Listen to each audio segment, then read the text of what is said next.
Hello, everyone. Welcome to Barca News. It is September 15th, 2024. And ladies and gentlemen, we have Payback in Montilivi. Barcelona just defeated Girona 1-4. A Girona that beat us twice last season, scoring 4 goals in each match for a total of 8.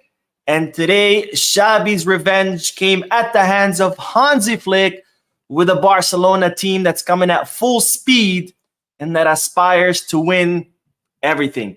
This is the post-match live analysis. We have a lot to discuss, so let's begin.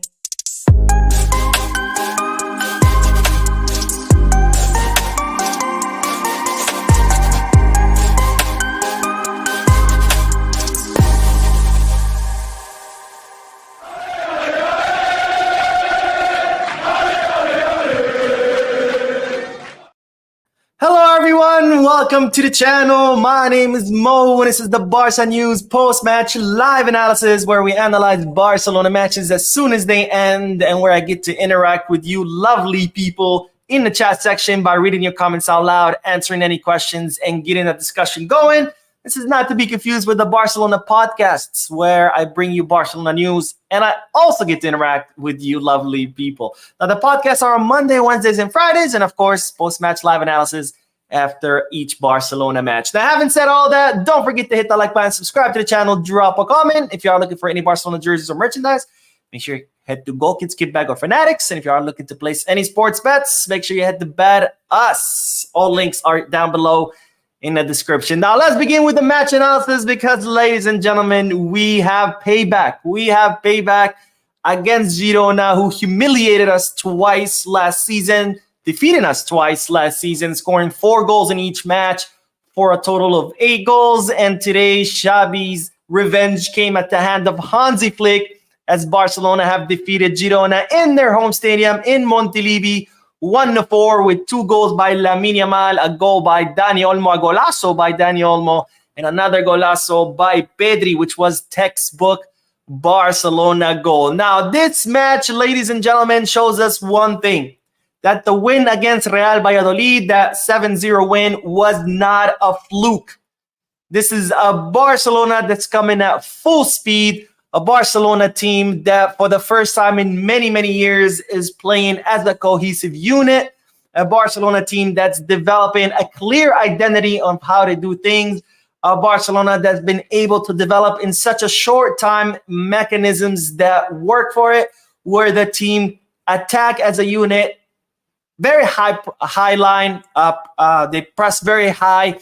And the most impressive thing about this, because we've seen previous versions of Barcelona that press pretty high, is how fast they can transition back to defense and how fast they can drop back and defend when they're caught with a counterattack. And they do so in a very, very organized way, where in previous years, whenever Barcelona was pressing high and whenever they get caught with a counterattack, they would get caught with their pants down and they would have to run for their lives, try to catch up with the counter-attacking team. And this is not the case with Hansi Flick's team. Now, today, I think Hansi Flick's team did an incredible job with an offside trap. I think Hansi knew that Girona are a team that like to make deep passes to the back of the defenders. And as such, Flick did a really good job in setting up the offside trap. I think it was a total of 6 or 7 offsides that Girona were caught in, because Flick, ladies and gentlemen, is a different breed of coach. This is not just a coach that watches the tape of a team, of an opposing team, figures out what they do right, and that's it, talks about it in a press conference, and that's it. No, he's a coach that identifies what the opposing team does well and then figures out a way how to stop it. Because that was missing in Xavi's Barca, that was missing in Koeman's Barca, where they would come in a press conference, they would tell you, oh, the opposing team does this really well. And we're all like, okay, sure, we know. We also have eyes and we also see the matches. But what are you going to do about it? Nothing.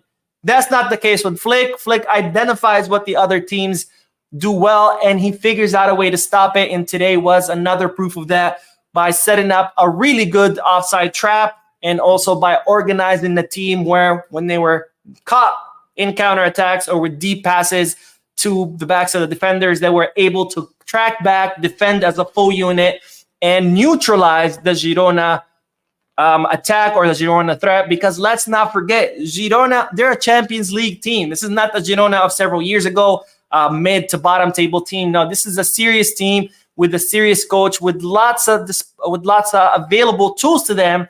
And today they were completely neutralized by the organization of Hansi Flick. Now, I have to say, I know I've been pleading caution a lot, saying, be careful, guys. We're only a few matches within the season, but I think it's becoming very, very difficult not to get excited about this Barcelona. Again, I'm not here to say we're going to win everything there is to win, but it's starting to become very difficult not to get excited, not to get our hopes up, because we're seeing a Barcelona team, a solid Barcelona team that not only wins matches, but wins them convincingly. Because as I've been preaching for the past 2 years, winning matches is not enough. It's also about how you win them. Because if I didn't care about how the team played, if I didn't care about how the team won matches, I wouldn't even bother to watch. I would just wait until the match ends. I would Google the result, and there we go. All right, we won. Cool, let's move on. But how you win, it's very important, not only for entertainment purposes, because we all want to see a team that plays beautiful football, but it matters because that's how you win championships. When you just win and it doesn't matter how you win, that eventually catches up with you. And a perfect example of that is how Barcelona won La Liga 2 seasons ago. Everybody was celebrating. Yay, we won La Liga. And I kept saying, no, that's nothing to celebrate about, because yes, we won, but look at the way how we won. We did not win in a convincing way. We won by playing horribly, and that came back and bit us in the ass. They caught up to us the following season, where not only we ended the season trophyless, but we ended the season being humiliated time and time again, whether it was Real Madrid, whether it was Girona, whether it was Villarreal, Athletic Club de Bilbao. Pretty much every team in La Liga humiliated us. And again, that's what happens when you don't care about how you win. And this is a different Barcelona that not only wins matches, but wins in a convincing way, which gives me the hope that Barcelona could do some damage during the season, and who knows, maybe win some trophies. Now, so far, Barcelona have started the season with a perfect start. 5 out of 5 matches won. That's 15 out of 15 points.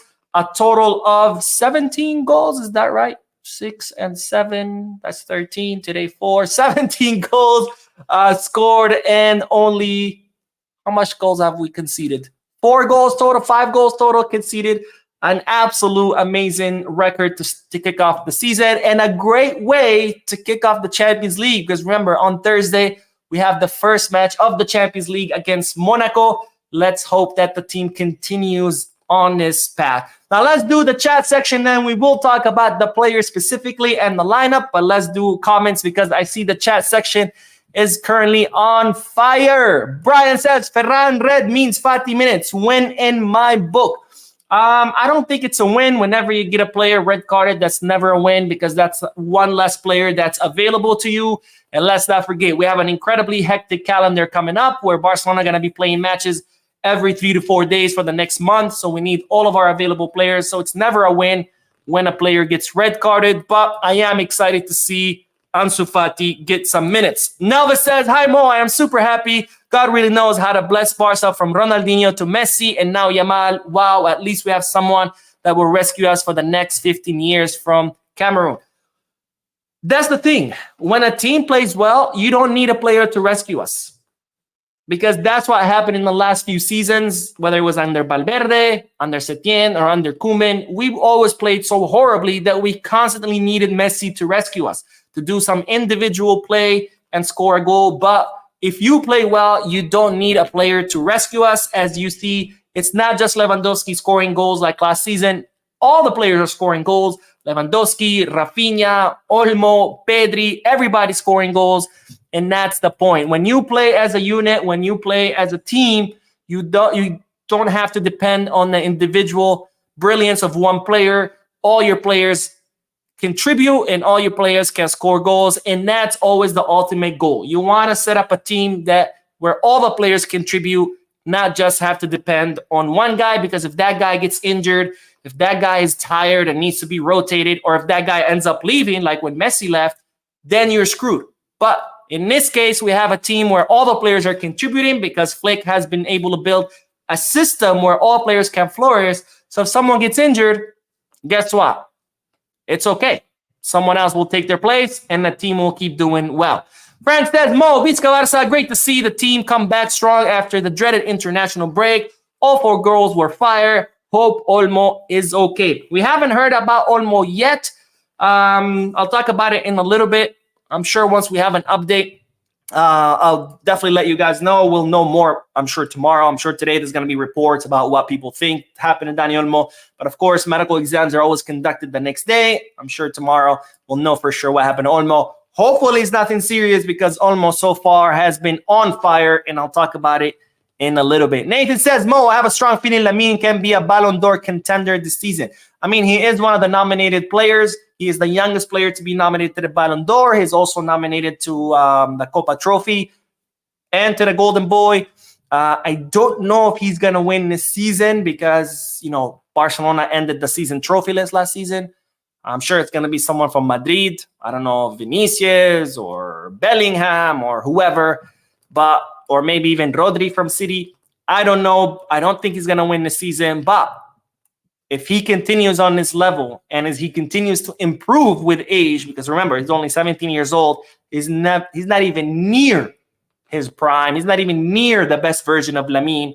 So if he continues on this path, I'm sure there's going to be plenty of Ballon d'Ors in his future. One Dan says, hey, Mo, I have to say Barca looks like a whole team, not just the result, but also the attitude and mentality. I agree 100%, my friend. And that's exactly what I was talking about. This is a team that's not only winning matches, but doing so in a convincing way. And that's very, very important because when you win in an unconvincing way, that eventually catches up with you. And that's what happened with Barcelona when they won La Liga. They won it in a very unconvincing way, and it caught up with them the following season, ending the season trophyless and being humiliated left and right by many, many teams. So that's what I like about this Barca. It's not that we're winning. It's how we're winning. We're winning in a very convincing way, dominating our opponents from the first to the last minute, which is very, very exciting to see. All right, let's get back to the match analysis, and let's look at the lineup that Hansi Flick chose for today's match. And I'll make this bigger for you, but we had, of course, Ter Stegen in goal, Jules Koundé and Balde as our fullbacks, Cubarsí and Iñigo as our 2 center backs, Pedri and Marc Casadó in the double pivot position, with our front 3 being Lamine, Dani Olmo, and Rafinha, and of course Robert Lewandowski as our lone striker, as our number 9 up front. And it's starting to look like that's going to be Hansi Flick's starting 11. And that's also very important because remember, as Mourinho said, even though I hardly ever agree with Mourinho, the first step for a successful team is to know who's your starting 11. And that's very, very important because if you're constantly changing players, if you're constantly changing the players' positions, the team is never going to set in. The team is never going to know how to play with a full unit because players are constantly being interchanged. The players are constantly changing position. And the players are not going to develop chemistry between them, and they're not going to feel 100% comfortable. I think that was a problem last season where we didn't really see what exactly was Xavi's starting 11. Sometimes we would see it was starting to take shape, and then all of a sudden things were changed, and then we didn't really know. But it looks like Flick has found his starting 11, which was the 11 that played today. Now, highlights. I'm not going to go over every single player because there's so much to talk about, but highlights of the players. Number 1, I have to talk about Pedri. We have to talk about Pedri because, ladies and gentlemen, Pedri under Flick is a completely transformed version. Now, we had already seen what Pedri could do in previous seasons, but under Flick, we're seeing an improved version of Pedri, a Pedri that's on steroids, not literally. Hold on, Madrid people, start accusing now Barcelona of doing steroids, but an improved version, an upgraded version of Pedri that we've seen before. And I think it has to do a lot that Flick has been able to put Pedri in a more free role, in a role where Pedri is more free to roam and is more free to decide what to do. And as such, we're seeing a Pedri that does a lot more organization. A Pedri that organizes the midfield, a Pedri that organizes the attack, and a Pedri that, when played in that attacking midfield position, is actually pretty lethal, which is something I said in yesterday. I think it was yesterday or 2 days ago on Friday's. It was Friday's podcast. I said I like Pedri better in the attacking midfield position than in a double pivot.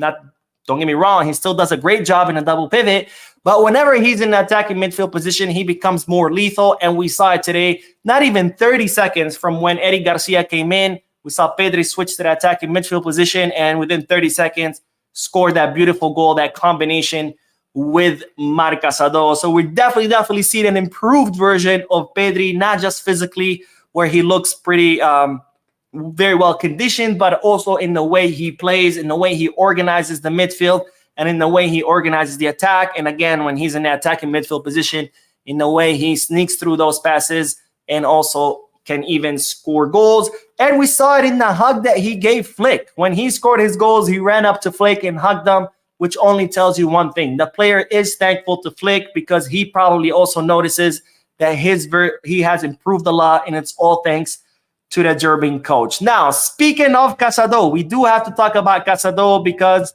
ladies and gentlemen, to me, he was the MVP of the match. Now, I know Lamine won the MVP because he scored 2 goals, but to me, Marc Casadó was the best player on the field. No doubts about it. Marc Casadó is something else. I cannot believe it took us this long to promote him to the first team. Last season, he was captain with Barca Athletic. He got called up a few times for training with the first team. He got called up a few times to matches, but he didn't really play, and I don't know why. Because since day one, Casadó has been putting in one hell of a job in the midfield.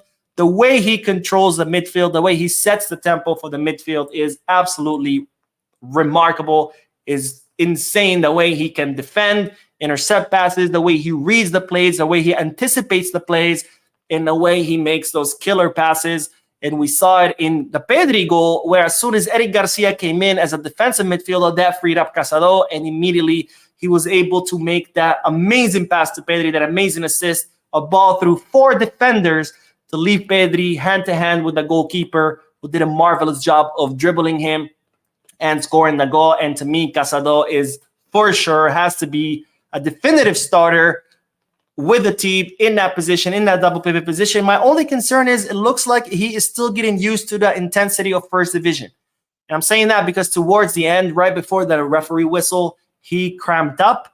I think it was his right leg, or maybe left, I can't remember, but one of his legs really cramped up. And we saw that before. I can't remember what match it was. Maybe it was the first match of the season where he also ended up cramping up towards the end. And I think he's still getting used to the intensity of first division. Because remember, first division is 10 times more intense than third, which is where Barca Athletic play. I think that's the only thing, but of course, that's going to come with time. We saw that with Pau Cubarsí. Remember last season when Pau Cubarsí got promoted to the first team, he too used to end the matches cramped up. He too used to end the matches really exhausted because he had to get used to that higher intensity. I'm sure with Casadó, we'll see the same. Well, he's going to get used to it as well. But Casadó, MVP of the match for me, absolutely brilliant match by the former Barca Athletic captain, who is undoubtedly covering really well the loss of Marc Bernal. All right, let's do more comments, and then we will talk about a few more players, and then we'll also talk about that interesting referee call towards the end. Let's see. Not the Gamer says, we got a revenge. Lamine so close to a hat trick. Also thoughts on Ferran's red. We'll talk about Ferran's red in a little bit, but it would have been nice to see Lamine Yamal's hat trick, which I will talk about in a little bit. All right, let's see. Derek says, hey, Mo, it's been a while since I've commented, but I must say Girona was surprised by iPress. I agree 100% with you. Girona was completely lost. They did not know how to contain Barcelona's attack. They did not know what to do about it. It was constant domination by Barcelona from the first to the last minute. It was absolutely brilliant what the team did. The same thing that they did against Real Valladolid, which, again, as I said at the beginning of this stream, this proves that the win against Real Valladolid is not a fluke. Because remember, we saw some of these flukes under Xavi where Barcelona beat Real Betis, I think it was 4 or 5-0, and we were all like, all right, that's it. The team's going to start doing great just for them to start doing bad again. Then we had that win against PSG. We were like, all right, that's it. The team's found its form. Nope, back to bad again. But we had those flukes here and there. But here we've had 5 matches in a row where the 5 matches Barcelona have impressed. The first 3 matches, Barcelona started out slow. The first half weren't that great, but then ended really strong. In the last 2 matches, they were strong from the first to the last minute. So that's 5 matches where Barcelona have played well, which again shows this is not a fluke. This is a team that's fighting its form. This is a team that's fighting its rhythm. This is a team that's developing an identity. And it's all thanks to the work of Hansi Flick, who's been able to do this in such a short period of time. All right, Klaus says, good evening, everyone. Klaus, my friend, it's good to see you again. I haven't seen you in the chat section in a while, but good evening to you too, sir. And Casper says, hello, Mo. I saw Lewandowski looking to be upset after being subbed off. Is it because he scored a goal, or is it just that he doesn't want to be subbed off? It's the nature of any highly competitive athlete, which is Lewandowski. Lewandowski is an absolute killer, one of the best strikers of our generation, and that's just the nature of it. These players are just wired differently. They're just so competitive. They want to play every minute. They want to fight every minute. And when they're taking off, it pisses them off because that's how competitive there is. We used to see it all the time with Messi, and we've seen it with many other players. It's just their competitive nature. Jamie says, that's what we were talking about. When you have a game plan, it doesn't matter what the referee does. You still win the match. I agree 100% with you, my friend. Something I talked about in my previous match analysis, which I will touch on in a little bit. And Yomi Dora says, hello, Mo. I agree with you. Xavi as a coach lack ideas. This Barca so far seems to know what they are doing. I agree 100% with you, and it was very evident in the way the team played, where now we see a Barcelona that's a lot more vertical, a Barcelona that's constantly passing the ball forward, a Barcelona that every time they attack, you have the sensation they could end up in goal. Obviously, doesn't always end up in goal, naturally speaking, but every time Barcelona has the ball and they're attacking, you're on your edge of your seat because you're like, okay, this could end in goal. Before, when Barcelona had the ball, I would literally fall asleep because the team would just pass the ball from left to right, left to right, left to right for ages, and they wouldn't do anything with the ball. The only time I was on the edge of my seat last season is when we were defending because you're like, okay, here we go. They're going to score on us. Now, every time Barcelona has the ball, I'm on the edge of my seat because I'm like, this looks like it could end in goal. And Elon Musk, all right, who took a break from Tesla, says, hi, Mo. I'm really excited about our players' experience. The way they ended the game, Visca Barça. Thank you, my friend, and thank you for taking time off your incredibly busy schedule running both Twitter and Tesla to comment on the live stream. All right, let's get back and let's talk about more players because we talked about Pedri, we talked about Casadó. Up next, we have to talk about Dani Olmo because I'm ready to admit I was wrong about Dani Olmo. When Barcelona signed Dani Olmo, I said, what are you doing, Barca? Why are you spending 55 million euros to cover a position that it's already covered, where we have Pedri, Fermin, and at the time, Gundogan, who has already left? Now, to be clear, I never attacked the player himself. I never said he was a bad player. I always said we don't need him because that position is covered. And why are we spending money we don't have on a position that's already covered? But I'm ready to admit I was 100% wrong about Dani Olmo because Dani Olmo is showing us that the 55 million euros that we spent on him is worth it. 3 matches, 3 goals, including his debut match. He started out with a scoring goal in his debut and has scored a goal in every single match he's played in. He's a completely differential player. He's a player that as soon as he comes on the field, the dynamic of the team changes. The team becomes a lot more dangerous, whether it's thanks to his runs where he can find open space in the back of defenders, whether it's his passing and how he combines with his teammates, or whether it's his scoring abilities. Dani Olmo is a difference maker, and Dani Olmo is a player that's showing that he is worth every euro that we spent on him. And I have to say, I was wrong. Now, we saw the knock that Dani Olmo had. Initially, it looked like it was his nose. Then when they showed him on the bench, he was touching his knee. And it's the knee that he had that clash with against the Serbian defender in the FIFA international break, which ended up sending him home. He didn't play the second match of Spain against Switzerland. But also at the end of the match, we saw him walking fine on the field, saying, hugging his teammates. So we don't know so far what the situation of Dani Olmo is. I'm sure we're going to find out more tomorrow when the medical exams are done. But let's hope and pray that's nothing serious because Dani Olmo so far has been absolute key in Barcelona's midfield. And let's hope he can play against Monaco or at least play next weekend and maybe rest him against Monaco. But let's hope and pray that it's not serious because Dani Olmo has been instrumental. And then let's talk about the player who was chosen as the MVP of the match. Again, to me, I think Casadó was the MVP, but Lamine Yamal, of course, was given the MVP of the match. thanks to his 2 goals. And I have to say, up to that point of the first goal, Lamine Yamal wasn't really having the best of matches. He was being a little bit erratic. He was losing the ball. But then he scores the first goal and everything changes. And that's the difference of having, or that's what it's like to have a player that's a world-class player.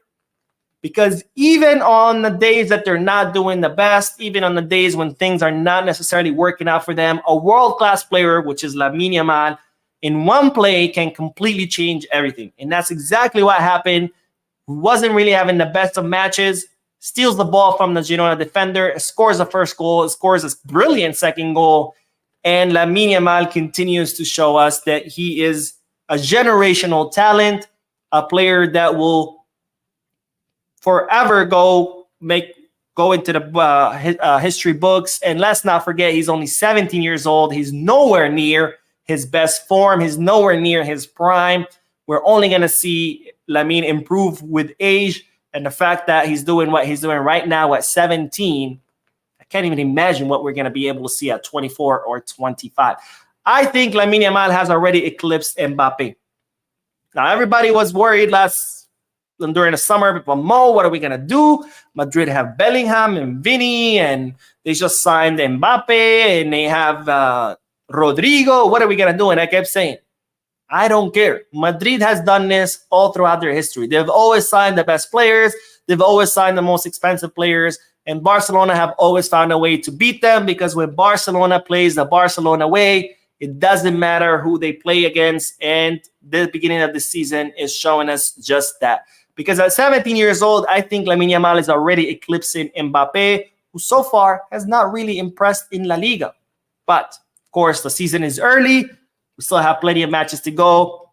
We'll see what will happen. But another brilliant match by Lamine Yamal and 2 brilliant goals. And so far, he has provided 4 assists and scored 3 goals in 5 matches. That's a 7-goal assist or goal participation, whatever you want to call it, in only 5 matches.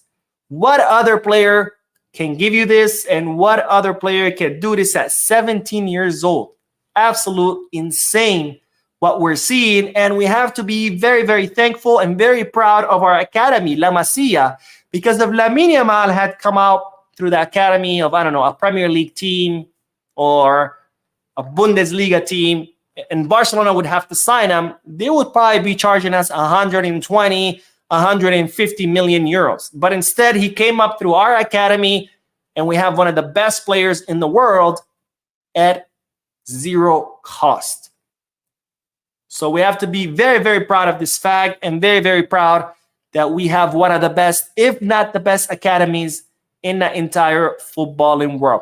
Now, other mentions, I would say Lewandowski, not the best of matches. He had 2 clear chances that he couldn't finish. That's natural. You can't score every single chance that you get. Hopefully he can start scoring again. Rafinha, a little bit of a quiet match. Not as good as his last 2 matches. But I think it had to do a lot with Rafinha trying to do a little bit more than what he's used to. I think the last 2 matches he did great because he did what he's best at, which is run into the back of the defenders, run into the empty space, and also making those deep passes, which he's good at. And that's what he did last 2 matches and ended up working out great for him. I think today he tried to do a little bit more. There were a couple of plays where he had the ball at the edge of the box and there were open players in the box, and instead he tried to dribble past the defender instead of trying to pass it. Ended up losing the ball in both situations. So I think that's why it was more of a quieter match for Rafinha. I think if he just focuses on what he does best, which is, again, run into the empty space, fighting the back of the defenders, getting open, making those deep passes, I think we could see another more great matches as we saw the last 2 ones. And I think that's about it. I think that covers everything that I wanted to talk about. So let's do a few more comments, and then we will talk really briefly about the referee call against Ferran. And we do have a donation from Devashish, who says, thank you for bringing us all the latest Barca news, Mo. Hard to catch you live because of time zones. Visca Barca, much love from India. Thank you, my friend, for your donation, and thank you for watching. And I know time zones suck, but That's what it is when you live in a new world. Daniel says, Pedri, Coarsi, Kunde, Rafinha, Olmo, Yamal are looking world-class right now. I agree with you, my friend. The whole team is looking world-class right now. And that's all thanks to the identity that Flick is developing with this team. And Calvin says, hi, Mo. I'm happy we got a positive performance once again. You are the best, Mo. Keep up the good work. Calvin from Zambia. Thank you, my friend. Thank you for your comment and for watching the live. And Shamar says, bro, the season Madrid won Champions League 2022 and 24 is because of us. They could have related effortlessly for the important UCL matches because they knew we wouldn't catch up. I mean, maybe. I don't know. You can't really say a team won because of us. Teams win because of what they do. Charles says, Mo, this shows that Frankie is no longer needed and that his slow pace won't fit the new Barcelona style. It's time for Barca to force the sell since he no longer holds all the cards. Now, I do agree I would rather get rid of Frankie just given his attitude as of late, not responding to renewal offers, not wanting to follow Barcelona's medical advice, his incredibly high salary. But I wouldn't say that he has a slow pace. I think the reason why Frankie was perceived as a slow-paced midfielder was the problem that we all had under Xavi, where Xavi did not really create any mechanisms or any system of play for Barcelona players to flourish in. And as such, all 11 players were always improvising. Nobody knew what to do. Nobody knew where to go. Barcelona had no ideas. So when Frankie had the ball, he had no options on what to do with the ball because nobody was open. Nobody was making runs. Nobody was getting open. So he would hold the ball for that long because he had no options. And I think we saw that with our entire midfield, even with Pedri. A lot of times Pedri would just sit there with the ball like, what do I do? Nobody's open. So I think he was more a victim of the lack of system under Xavi versus, him being a slow. But I think under Flick, we're probably going to see him making a lot faster passes. But yes, I do agree. I think we should sell Frankie, but, it is what it is. And Mohamed, I'm guessing that's short for Mohamed. I was worried seeing Balde is not coordinate well with Rafinha or both a pivot midfield when Girona is attacking mode. Barcelona look vulnerable on that side of defense. The reason we look vulnerable on that side because we only have Balde on that side. Because Rafinha is not a natural left winger, Rafinha plays a lot more as an interior. As you can see, Rafinha is hardly ever on the edge. Or on the flanks. He's always playing more towards the middle, more of an interior. So that leaves only Balde on that flank. So we do get caught with a counterattack, then it's just Balde there to cover that entire flank. I think that's why, and that's what happens, when you don't have a specialist in the left wing position. Again, not to take away from what Rafinha has done. Rafinha has been doing an incredible job this season so far, but it's just when you don't have a specialist on there, that's what happens. Rafinha has to play more of an interior, which leaves the flank a lot more empty and leaves only Balde to cover all that ground, which is a lot of ground to cover. Abdelrahim says, Mo, what do you think about Balde's weakness in defense? I noticed that he can't even defend crosses with his right foot. I just talked about Balde. So let's do another comment, and then we'll talk briefly about the referee. Aaron says, hi, Mo, watching from you from Liberia. I cannot wait to see Barcelona versus Mierdid. I cannot wait either, my friend. Honestly, at this point, I cannot wait to see Barcelona against anyone. Because for the first time in many, many years, I actually am excited and I look forward to Barcelona matches versus having that dread of it's like, oh my God, what's going to happen today? Are we even going to win? How are we going to win? So to be honest, I'll look forward to any Barcelona matches now. It doesn't matter if it's against Madrid or if it's against, I don't know, Leganés or Getafe. I want to see all the matches of the team. But let's talk about the last bit of thing, which is the referee call against Ferran Torres. Ferran Torres came in, was only on the field for a few minutes. He commits that kind of a stupid foul, steps on a Girona midfielder. Clear foul, by the way. Not arguing it wasn't a foul, but gets shown a direct red. Now, in my opinion, I don't think that was a direct red. That was a clear yellow. It was clear as day. It was a foul. It was a yellow. The way he steps on it, those steps are always yellows. When you step on a player, that's always a yellow. Unless it's in the box, then you might be shown a red because, or maybe if you're the last player, you might be shown a red because you stopped a clear chance at goal. But stepping on a player, like clearly planting your foot on top of him or stomping him, it's always a yellow. Why it was a red, I don't know. I'm not going to complain about the ref because I thought he did a good job. I think that was the only bad call he had. So I'm not going to sit here and talk about conspiracies and how Madrid are paying referees, how La Liga. I think it was a mistake by the referee, but nonetheless, it was a mistake. And I don't think it was a red. But that also goes to the point that I made in a previous post-match live analysis. And the point is that when you do your job on the field, the referees become obsolete. The referee calls don't affect you. That happened to us in the match against, was it Athletic Club de Bilbao, where we had a goal, a perfectly legal goal being disallowed, and we still scored another one. We still won the match. Happened today, we get a red card. That team still wins 4-1 or 1-4, which again highlights a philosophy that Johan Cruyff always abided by, that when you do your job on the field, the referee does not matter. His calls don't matter. You can only focus on what you control, and what you control is how your team performs. And if you focus on that and you do a good job, the referee does not matter. The grass does not matter. The injuries don't matter. Nothing matters because your team does a good job, which proves what I used to say last season, that all the excuses that Xabi used to give us were nothing but bullshit. Because this is the same exact squad, except for Dani Olmo in the place of Gundogan. The same bad refereeing calls, the same injuries. Gabi's still out. And now we lost Bernal.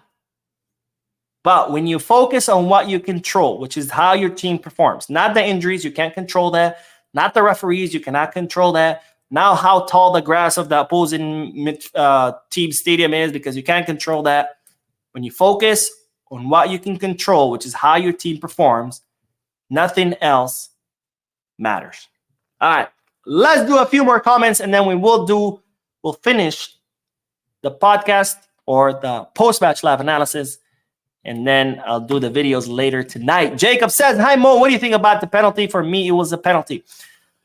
The penalty, to be honest, under the new rules, I don't think it was. And I think it was rightfully ruled out. Because, yes, it was a clear ball from Iñigo Martinez. But because it comes from a bounce and it has zero effect on the play, that's why it's not a penalty. And that's actually when they called it a penalty, I was texting my friends in a group and I was like, that's bullshit. That's not a penalty. Because when you see the replay, Balde heads it, it bounces, and then it hits Iñigo in the arm. And his arms are in an unnatural position. They're kind of like spread out. But that handball does not stop a shot headed towards the goal. That handball doesn't stop a pass. That handball doesn't stop a Girona player from getting the ball. Like, the play was dead. Balde had taken the ball from the Girona defender, and there was nobody else around. And if it wasn't for the handball of Iñigo Martinez, the ball would have been dead on the ground. Marc Casadó would have got it or something. The play was over pretty much. So Iñigo did not really interfere with anything. He had zero effect on the play. So I think that's why it was ruled not a penalty, and that's what I thought when I saw it. And it looks like the referees agree with me. But had they given a penalty, I don't think I would have complained either, because it was a clear handball. Like, I'm not going to pretend, oh, no, it hit his shoulder, or, oh, no, it hit his chest. It was a clear handball. But I think it's because he had zero effect on the play. That's why. All right, let's see. Daniel says, the defense needs work. Sometimes we are blocking a bit thin in the back. I mean, it's the nature of how Barcelona plays under Flick. It's an incredibly aggressive team, very offensive team that pretty much plays with the all 10 players in the opposing side. You're going to get caught. It's just how it matters. And Johan Cruyff always said, I don't care if they score full goals against me as long as I score 5, right? When you play the true Barca DNA, the true Barca way of playing, of pressing high, having your entire team in the final third of the field, you're gonna get caught. You're gonna get scored on. It's nothing you can do about it. The only thing you can do to mitigate that is to make sure you score more than the opposing team. All right, let's see. Van Lee says, this is the Dani Olmo experience. Not surprised or worried. We gave 5. Trequaristas in the team: Olmo, Pedri, Fermin, Rafinha, and Gabi. Nima says, I want to see Frankie under Flick. Then we'll know for sure if we want to keep or sell him. I'm sure Frankie under Flick is going to be a much better version than the previous Frankies. But again, the fact that he has been ignoring Barcelona's efforts to renew it. Again, if you don't want to renew, that's fine. Just pick up the phone and have the decency of saying no versus just ignoring it. The fact that he's not listening to Barcelona's medical advice, and as such, he's been out for 5 months, and God knows when he's going to come back. The fact that he has an incredibly high salary, get rid of him. Get rid of him. But, all right, let's see. Matt Hosuran says, hi, Mo. I missed the match today due to no live broadcast in my country, India. Anyways, you can tell. Can you tell how Marc Casadó performed today? I covered it earlier today. Earlier in the podcast, so make sure you check it out. I don't want to be repetitive. Azil says, let's be honest, Kunde needs more help from Yamal. Too many one-on-one without help. I don't know if I saw that necessarily. Or maybe I'll need to pay more attention. Noel says, cannot wait to see Gabi under Flick. Frankie can pack his belongings and bounce. Honestly, when Gabi comes back, and when Frankie comes back, and when Araujo comes back, and when Christensen comes back, Flick is going to have a really serious problem on his hand. A problem, by the way, that any coach would love to have. Like, what do I do? I have too many good players. What do I do with them? That's a great problem that any coach would love to have. Which, again, highlights that the whole time, Xabi was telling us it was the injuries on why the team was performing. This shows that it was pure bullshit. Because under Xabi, it was like, oh, I have a problem because I have injured players, and that's why the team is not performing. Under Flick, it's like, I have a problem because I have injured players, and when they come back, I don't know what to do with them because the team is doing so great. Same situation, completely same scenarios, completely different results, right? Same thing. We have injuries. Xabi's like, oh, the problem, we're performing bad because of the injuries. Flick is like, we have injuries. I don't know what to do when those injuries come back because we're doing so great without them, and I don't know where to put them. Again, about people, let's not forget, for months, they called me a hater, toxic, not a true Barca fan, a Madrid fan, because I kept saying those excuses are bullshit. Well, here's the proof. So, you tell me. All right, one more comment, and then we will end this. Vincent says, I think overall we are playing well. Much love. Visca Barca. Visca Barca, my friend. And that is a perfect comment to end this. A great win in Montilivi. 1-4. We got our payback. A team that's coming at full speed. A team that's very more vertical than it's ever been in many, many years. A team that every time they have the ball, they create danger and they give you the sensation with every attack that they're about to score a goal. A team that's playing as a whole unit, not as 11 individual players.